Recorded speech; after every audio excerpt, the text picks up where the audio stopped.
everybody, this is Jason F. Smith of the Game Warrior, and today's review is Blood Warrior. I was ready to do that.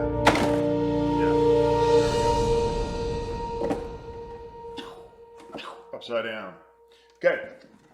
This is a game by Eric M. Lang. It's one of his 3 in some kind of trilogy that he's doing. The third one is Ankh. It's not out yet.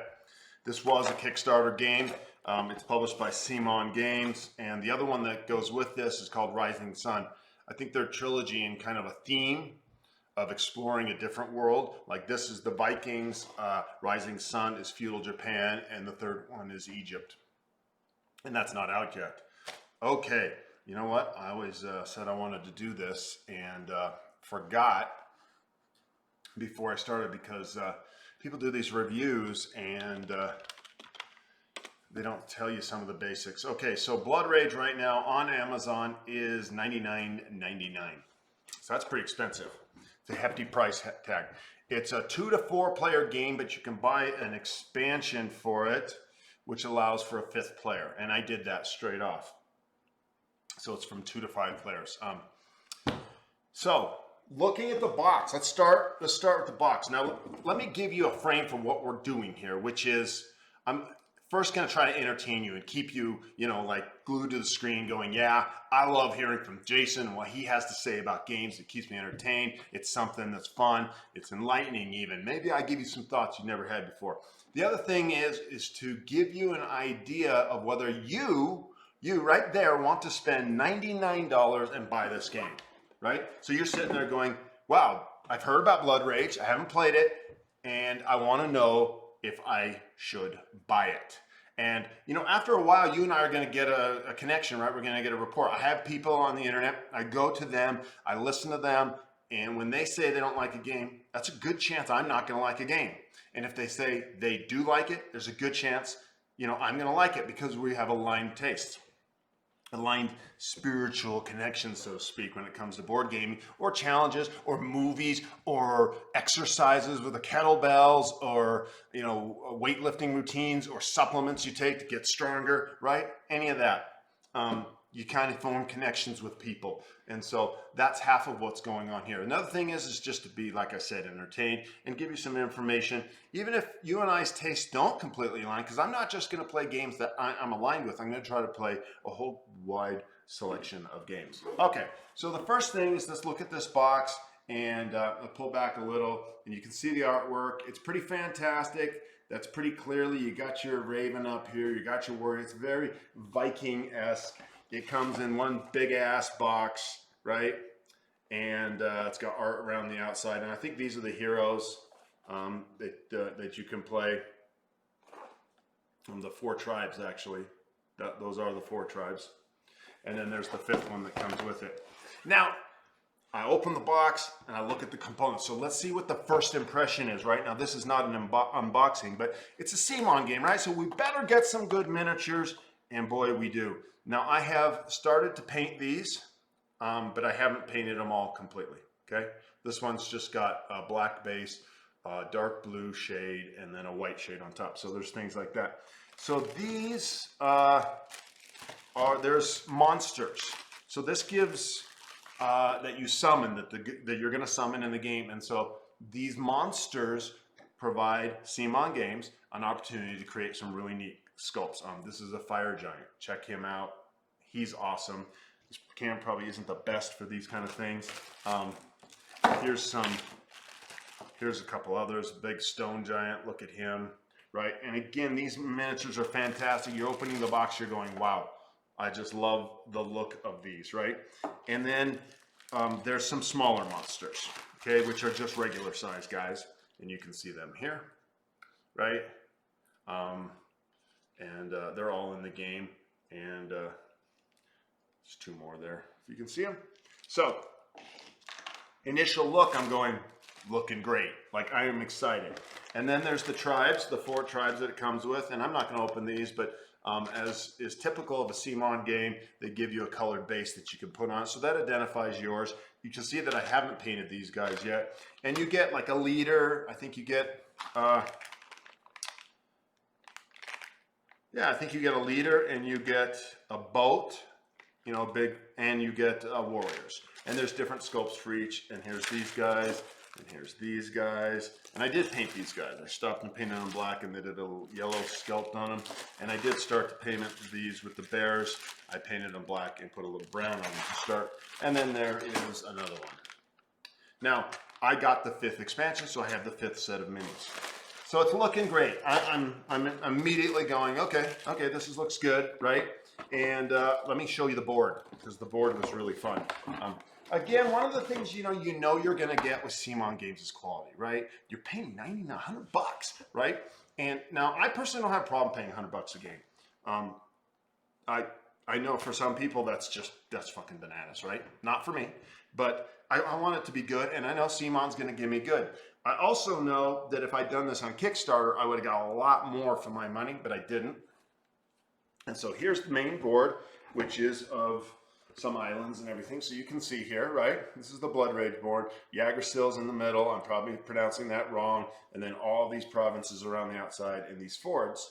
Boy, it's hard to do that reversed. Yeah, that's funny, right? Which is where the ships go. And that's where the whole story takes place. So it's a real solid board. The artwork looks really great. There's a board in Rising Sun, which is even bigger and actually has more character to it. But this immediately says, okay. So I'm looking at it, and I'm like, okay, so what do we need to do to play? And you got to get yourself a rule book, right? And as is common for CMON, and I'm going to say it again and again, I'm just giving these guys praise. And you know, one of the reasons I want to give these guys praise is because I see other companies putting out games and they're like, hey, I want to get in on this game and I got some great ideas. And then they just fuck up the execution. Maybe the miniatures don't look good, or maybe the rule book doesn't look good, or maybe they have shitty components.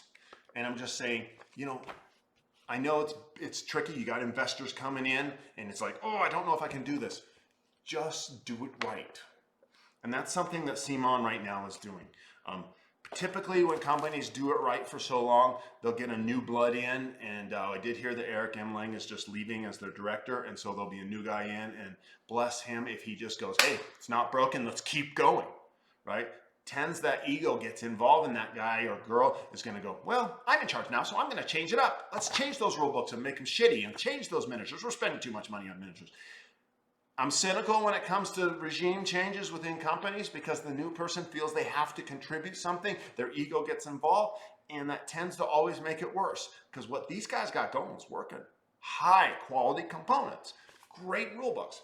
So you're coming along with me, and you're opening it up, and you know it's a beautiful rule book. It's got the great art. It's got some the components are there. Explains everything in detail. There are cards in the game, like my card does this and your card does that. And there's a couple times when I'm like, which card takes precedence? There's a few times when you got to wonder what the hell's going on. Look at this great artwork of these gals, these 3 gals with the skulls.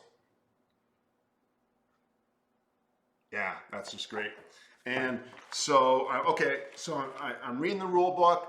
I'm probably also going online and looking at a YouTube video. If you don't know that trick here in 2020, then you're way behind on learning board games. Find someone who teaches it. Now, Rodney Smith of Watch It Play does the best I've ever seen out there. Like, he is absolutely the best, but there's a lot of other people who do it, and they do it well. And I can't tell you off the top of my head if Rodney does Blood Rage. Something tells me he does. And so what the hell? We have the internet right here. Why in the hell would we not just look it up? That kind of review is what we're doing, folks. That's what kind of review we're doing. Blood Rage, how to play. And we'll find out real quick right at the top. There we go. Yep. Rodney's right at the top of the list, in fact. And that is how I learned how to play it. He's great at it. He just has a way about it. He's really happy. He's nice. And he's clear. Very, very precisely clear. Okay, so I'm looking at it, and I decided to play it, and I'm putting out the game. And what it is, it's not a cooperative game, so it's a war game between 2 people, and it goes through these ages. Okay, and you have a tribe, and you invade the area, and you're looking for glory, you're looking for battle, you're looking for points. It's one of those points games, right? You got to find different ways to do points. There's a battle way where me and you are going to go to war, or I think, I don't know if 3 people can. I think 3 people can war at the same time. I'm not sure, but I think they can, 4 or 5. And so we all have this war. It's a card-based war thing. It's a pretty cool war system. It allows for some different shakes and rattles and rolls. You don't roll, by the way. I just meant it just gives you variations. And it does allow kind of a burn it to the ground, go to Valhalla strategy where you get points for just glory and dying.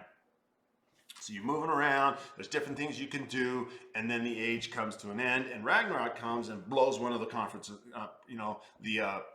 off the board, and you come back for the second round. And you do it again, and it blows one of the provinces off the ground, and you come to the final one right before the end. Ragnarok's here, the whole world's end, and you're going for the glory. And these cards, the different types of cards that you play, some of them are battle cards, but some of them are those coveted, you've seen them before. I don't know, those cards that, if at the end you had the most people die, you get 10 extra points. So there's those end cards that give you that boost at the end. And you've got to strategize because they're pretty useless until the end. And you're playing this whole maneuverable game out there. And sometimes it's good to lose and sometimes it's not. And you have a tribe and it has certain amount of rage. It has a certain amount, which is your power, how much power you've got. Oh, these are the first ages, first age, second age, third age, right? And as you get new cards, I forgot to tell you. So the cards that are distributed, that do all the mechanical, are done in a draft process. So if you're a drafter, you're going to love this. And most people, the first time they play a draft, they're like, I don't know what's good. And so they're not too sure about it. But once the draft idea clicks, it's really fun to look through your cards and go, here, I'll take that one and I'll pass the deck to you and you take those. And then it keeps passing around. And it's usually pretty fun. There's something about drafting that turns out to be fun. They use that mechanic here. It's really great. So you'll start with a draft and then you'll go to action. That's the war system. You're moving around. It's not just war, but it's moving around, maneuvering, putting players in, spending your rage. I'll get to that in a second here. Here's your clan sheet. And there's your rage, right? And each actions you take cost rage, right? That's your power source, right?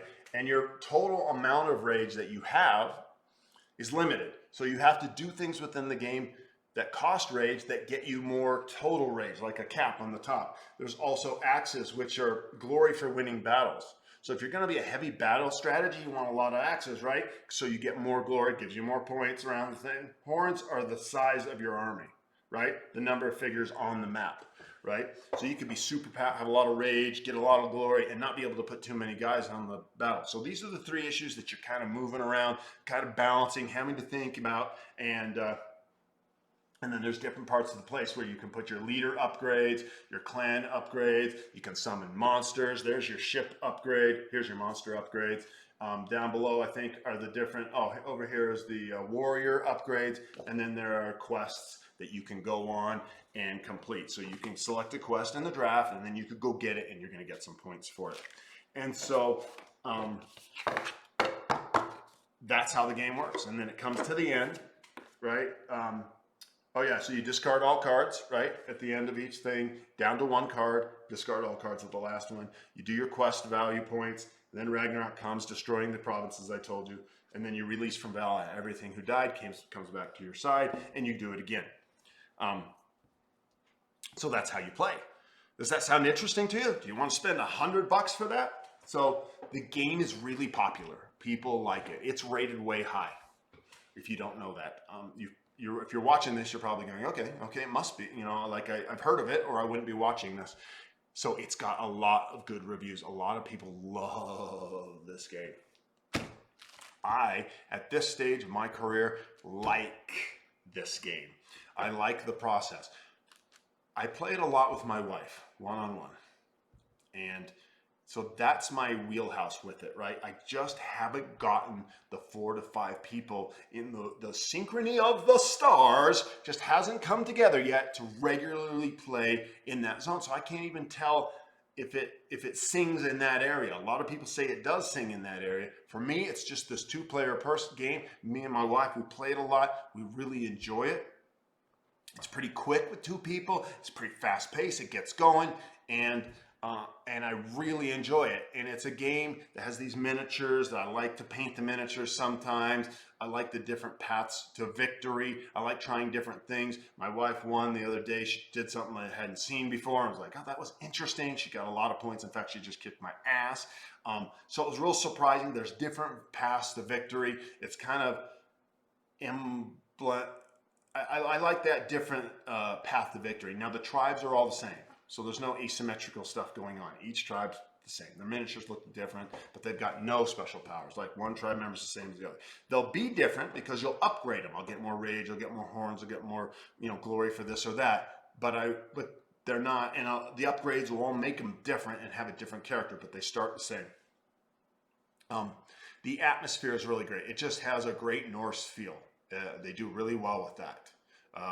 Which I love. I love these thematic games, and I love games that have a feel and an atmosphere. They do really well with that. So if you like atmospheric games, the second thing is it's strategic. You could really apply your mind. I like games that do that. A couple of the first games, I really had no idea what the hell I was doing, and I started to get a little overwhelmed, and I really had to apply my brain. Like, I got to start thinking. Like, every move, I got to start thinking. And I kind of like that. I like that I had to think a lot. And, it's not really a super lucky game. There is some luck involved, but in the draft, you get the better card first. But you got to know what cards to take, and you got to start thinking. I really like that about the game. The gameplay is really good. It was really easy to learn. Rodney helped with that. The rule book helped with that. Let's see, what do I like to do? I did theme, rules, repeat play. So far, I've not even come close to being bored with it. So I don't even know. I can't wait to try it with more people. I have a thing about games that they get on my mind, and this game has got on my mind.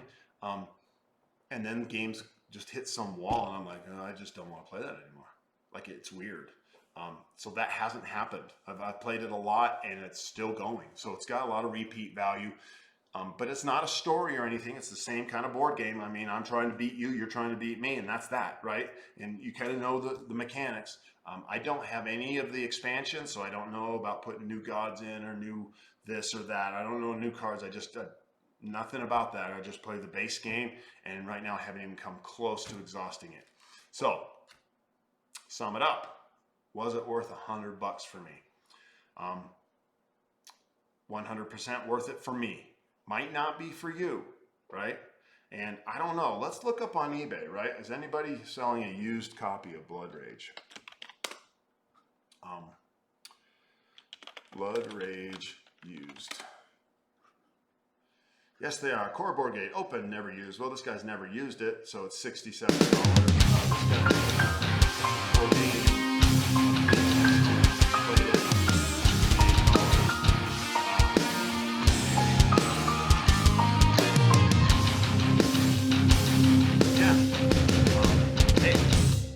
Get $70 out of this, or $60, and then take away all the shipping and value. You're probably gonna, and eBay fees and PayPal fees. If you sell it for $60, you probably get $40. Like, if you could spend $100 on this and play it 20, 30 times with your family and friends and sell it for $40, you're probably doing okay. Yeah, that would probably be a $60 investment, maybe a $50 investment. Maybe even a $70 investment turn around for, and you might go, would that be worth it for that? A lot of people have these old constructs I want to talk about in board gaming. They're like, $100 for a board game. Monopoly costs $15. It's ridiculous. Like, board gaming is it not almost the best buck per hour value you can get? Probably some video games, that you buy for 60, 70, $80 and you play them for the next 2 years. Then it's like, it's just pennies per hour that you end up spending the more you like it. So a game like this, you gotta know, $100, okay, but is it gonna be worth it? Will I play it enough so that it comes to, pennies per hour that I end up doing with my friends? So for me, it's gonna be in that range. And I don't have the barrier of the $100. It doesn't kill me in the first place. I know that when I am done with it, I can sell it. I keep the things pretty nice. The miniatures are painted, so that's either good or bad on my resell. But if I paid $100 for it and I get 50 back or 40 back, I'll be happy. And I'm gonna be honest, right now, this game is leaning on staying in the collection. Staying in the collection, right? That means I don't even have any thoughts at all of it ever going away. So, who knows, 10 years from now, I might be like, yep, that one's never played it in 10 years. I should go find a new home. Set it free. But, so there you go. That's my review of Blood Rage. I hope that helps you. I hope A, you're entertained, thumbs up, right? And B, you're like, okay, that's good information for me. That's really good information. Now I know, yes, I'm gonna buy that, or no, hell no. Fuck that shit, right? Okay, everybody, Jason F. Smith with The Game Warrior doing a review of Blood Rage. Right now, $99.99 on Amazon, and it is somewhere in September 2020. That gives you a reference point for when this review was done. Thank you.